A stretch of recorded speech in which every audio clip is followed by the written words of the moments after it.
So yan guys, good morning no.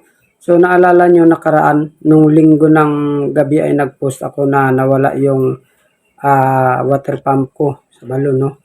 So nawala yun nung Sabado ng gabi kasi nga nung Sabado ng umaga ay nagparuwas kami.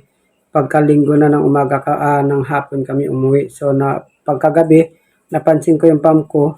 So nawala na. So nag-post ako doon no na ninakaw nga. So may pinost ako doon na sabi ko, bakit wala na nagrurunda yung mga tanod? Kasi before pa nangyari yon, so natanong ko na yun sa ilang tanod na datihan nung kami ay barangay official pa. Natanong ko kung bakit yun nga, wala na sila nagrurunda. So ang sabi nila, wala naman daw may sinasabi yung mga barangay official ngayon, no? Wala silang sinasabi na magrunda. Ibig sabihin, mga guys, so nag-aantay lang po yan sila na sabihan sila na magronda. So nakakalungkot lang sa post ko na yon. So mayroong barangay official din. So hindi ko na sabihin, hindi ko na banggitin na nag-reply sa post ko na sabi ko sana so ibalik yung pagroronda ng mga tanod natin lalo na 10 oras ng gabi.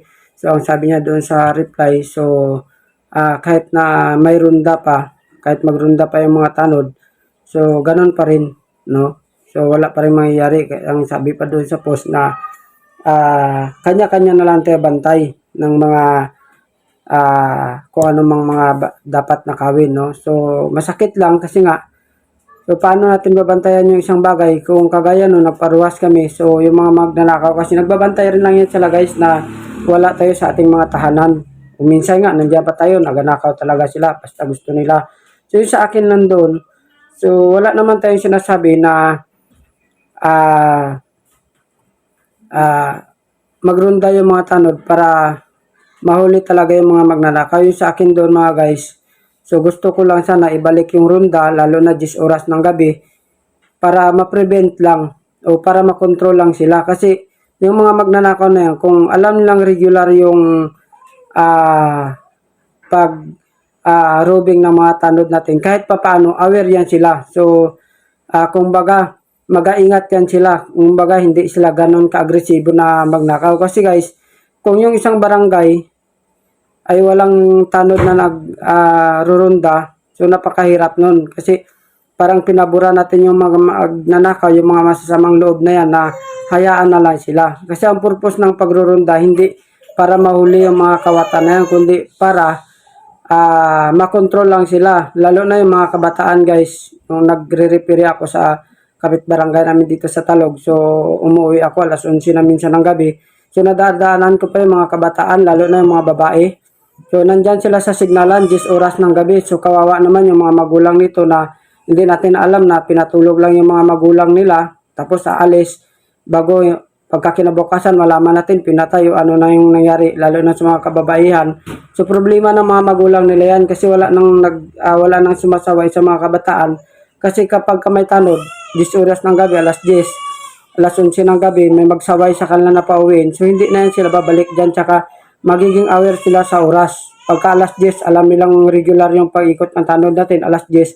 So uuwi na yan sila. Hindi na yan sila dyan magpapaabot pa ng alas 11 kasi na-experience na namin yan guys. So nung dating barangay official pa kami, so sinasamahan namin sa pagrobing yung mga tanod kahit papaano. Yung mga kabataan, pag iniikot namin yung mga area na tambayan nila, alas 10, wala na mga tao yan mga guys. No?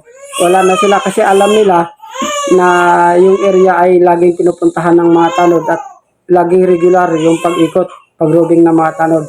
So yun lang yun sa akin guys. So ayaw ko naman sabihin na parundahin yung mga tanod para hulihin talaga yung mga nakaw. Yung sa akin doon, magronda lang para at least ay ma-prevent natin o yung may mga masamang binabalak. So kapag ka nagkataon na maabutan ng tanod, so kahit pa paano, lalo na yung may mga marka sa barangay, mga kilala natin, at least pwede natin silang sawayin, no? Pwede natin silang pauwiin. So yun yung gusto ko doon mangyari guys, na ibalik lang sana yung pagrurunda ng mga tanod para ay maiwasan, makontrol natin yung may mga masasamang loob, lalo na yung mga kabataan na maingatan sila kasi mahirap kapag huli na ang lahat, magiging problema sila ng mga magulang nila at maging problema sila ng barangay. So yun lang guys, yun sa akin. So sana maunawaan no kung bakit gusto natin ibalik yung pagro-robing ng mga tanod sa 10 oras ng gabi. So yun lang guys, maraming salamat at God bless.